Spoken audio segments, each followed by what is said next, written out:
Hello viewers, मेरा नाम है विशाल दहिया और स्वागत है आप सभी का मेरे YouTube channel learn with Vishu में। ये हमारे हिस्ट्री के chapter number 1 what where how and when की सेकंड वीडियो है। फर्स्ट वीडियो में हमने पढ़ा था कि पहले के ज़माने में लोग कहाँ रहते थे, क्या करते थे, कौन कौन से रिवर के किनारे रहते थे, कौन कौन सी क्रॉप्स ग्रो करते थे और उनके मेजरली वर्क क्या होते थे।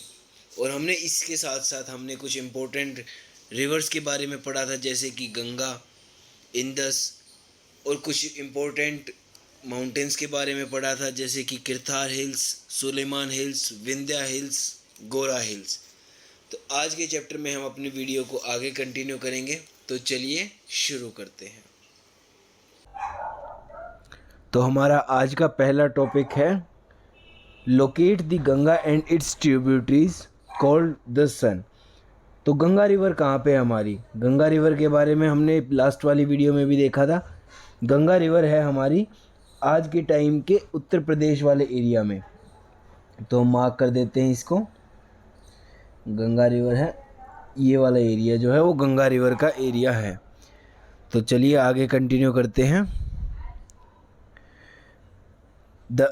In ancient times, the area along these rivers to the south of Ganga was known as Magad, now lying in the state of Bihar.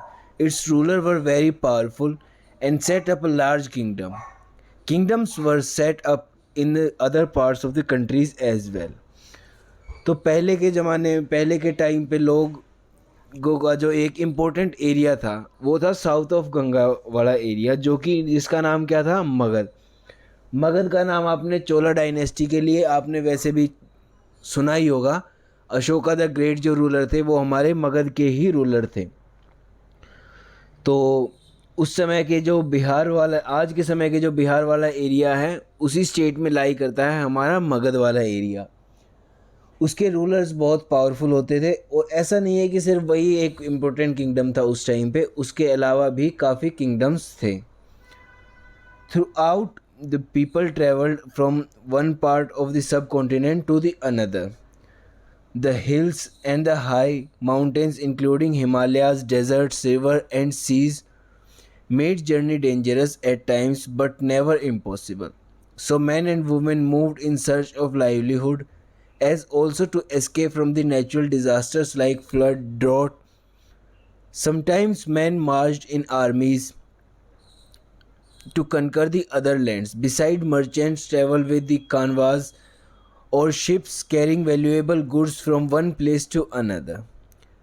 And religious teachers walked from village to village, town to town, stopping to offer instructions and advice on the way. Finally, some people perhaps traveled driven by the spirit of adventure, wanting to discover new and excitement place. All these led to the sharing of ideas between the people. पहले के time पर भी लोग क्या करते थे? अपनी livelihood के लिए ट्रैवल करते थे। कुछ अपने बिजनेस के लिए ट्रैवल करते थे, कुछ अपनी आर्मीज़ के साथ जाने के लिए ट्रैवल करते थे, कुछ अपने रिलीजन को स्प्रेड करने के लिए ट्रैवल करते थे, कुछ नेचुरल कैलेमिटीज से बचने के लिए ट्रैवल करते थे। और इस सारे ट्रैवल से जो होता था उससे लोगों के बीच की बॉन्डिंग अच्छी होती थी। तो अब आते हैं हम अपने नेक्स्ट टॉपिक पे, जो कि है why do people travel now days. तो जो ट्रैवलिंग होती थी पहले के ज़माने में होती थी, वो आज के टाइम पे भी होता है। ये तो है नहीं कि भाई आज के टाइम पे ट्रैवलिंग बिल्कुल नहीं होती। पहले के टाइम पे ट्रैवलिंग होती थी बिज़नेस के लिए, तो आज भी ऐसा ही कुछ होता है कि भाई लोग शहर से गांव में आते हैं अपने कुछ काम के लिए। तो चलिए पैराग्राफ को शुरू करते हैं। Look at the map once more. Hills, mountain and seas forms the natural frontier of the subcontinent. तो हमारे मैप 1 पे दोबारा आ जाते हैं। तो इसमें कह रहे हैं कि हिल्स, माउंटेन, हमारे सब कॉन्टिनेंट जो कि इंडियन सब कॉन्टिनेंट है उसको चारों तरफ से घेरा हुआ है। कौन कौन सी हिल्स और माउंटेन है? नॉर्थ में हमारी हिमालयाज़ होगी, ईस्ट में गोरा हिल्स, वेस्ट में सुलेमान और किरथार हिल्स, और साउथ में जो हमारा तीन ओशंस है, Arabic ocean, bay of Bengal and Indian ocean ने हमारे सब कॉन्टिनेंट को चारों तरफ से घेरा हुआ है। While it was difficult to cross these frontiers, those who wanted could and did scale the mountains and cross the seas. People from across the frontier also come into the subcontinent and settle here. These movement of people enrich the culture and tradition. People have shared new ways of carrying stones, composing music, and even cooking food over several hundred years ago. इस paragraph में हमें बताया जा रहा है कि लोग एक कॉन्टिनेंट से दूसरे कॉन्टिनेंट में ट्रैवल करते हैं, बावजूद इसके कि डिफ़िकल्ट होता है वो काफ़ी, लेकिन फिर भी ट्रैवल करते हैं। उस ट्रैवल का फ़ायदा क्या होता है? उस ट्रैवल का फ़ायदा ये होता है कि हमारा कल्चर जो है वो एनरिच होता है, हमें औरों के कल्चर के बारे में पता चलता है, और लोगों को हमारे कल्चर के बारे में पता चलता है। अब आते हैं हम अपने नेक्स्ट टॉपिक पे, जो कि है names of the land. Names of the land में क्या है? नेम्स ऑफ द लैंड में कुल मिला के ये है कि हमारा जो इंडियन सब कॉन्टिनेंट है, या हम इसको भारत भी बोलते हैं, तो इसका मेन नेम का ओरिजिन कहाँ से हुआ है? तो चलिए शुरू करते हैं। Names of the land. Two of the words we often hear for our country are India and Bharat. The word India came from the Indus, called Sindhu in Sanskrit. The Iranish people and the Greek who came throughout the northwest about 2500 years ago and were familiar with the Indus, called Hindos or Indos, and the land to the east of river is called Indus, India.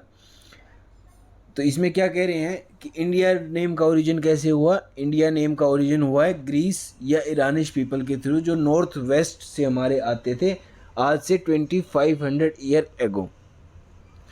तो वो किस नाम से बुलाते थे?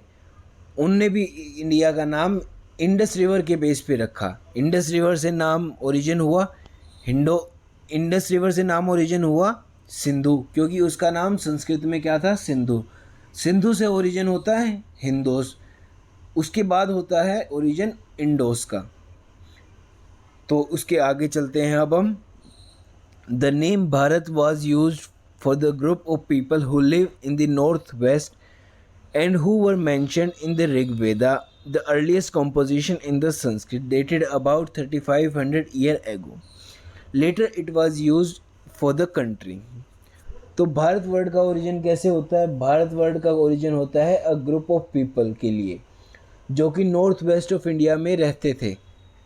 इसके बारे में कहाँ से पता चलता है हमें? इसके बारे में हमें पता चलता है ऋग्वेदा। ऋग्वेदा क्या है? सबसे पुरानी कॉम्पोजिशन है जो आज से 3500 ईयर एगो पहले लिखी गई थी, संस्कृत में लिखी हुई थी। उसमें हमारे को पता चलता है कि इंडिया या फिर भारत का नाम क्यों पड़ा है, यही नाम क्यों है।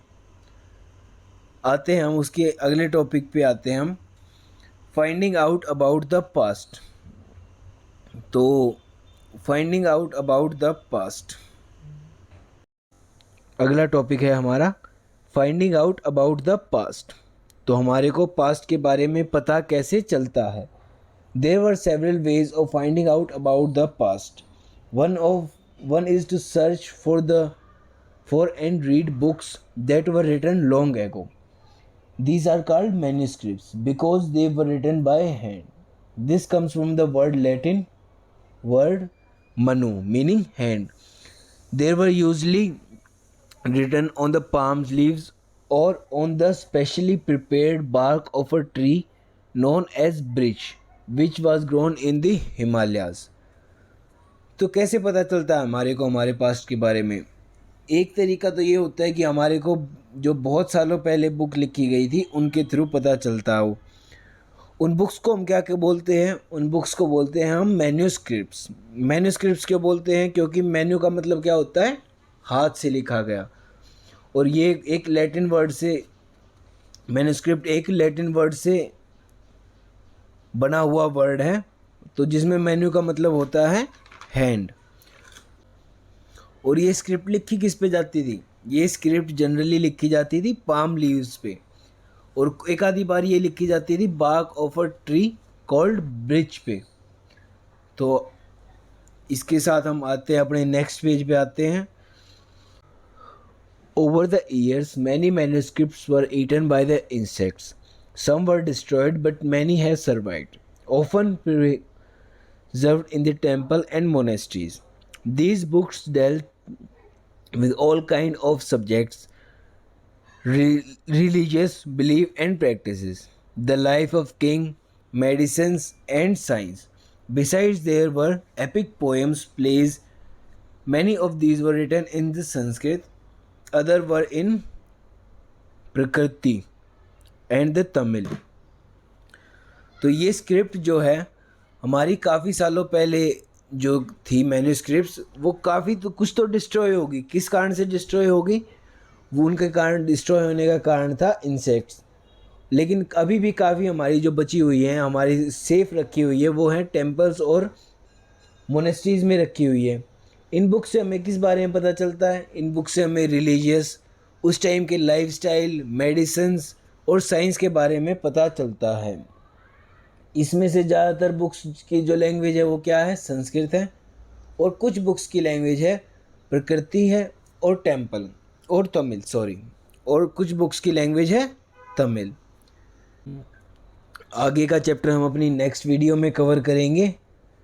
आज के लिए इतना ही। आपको हमारी वीडियो कैसी लगी कमेंट करके ज़रूर बताइए। चैनल को सब्सक्राइब कीजिए और वीडियो को लाइक करना ना भूलें। धन्यवाद।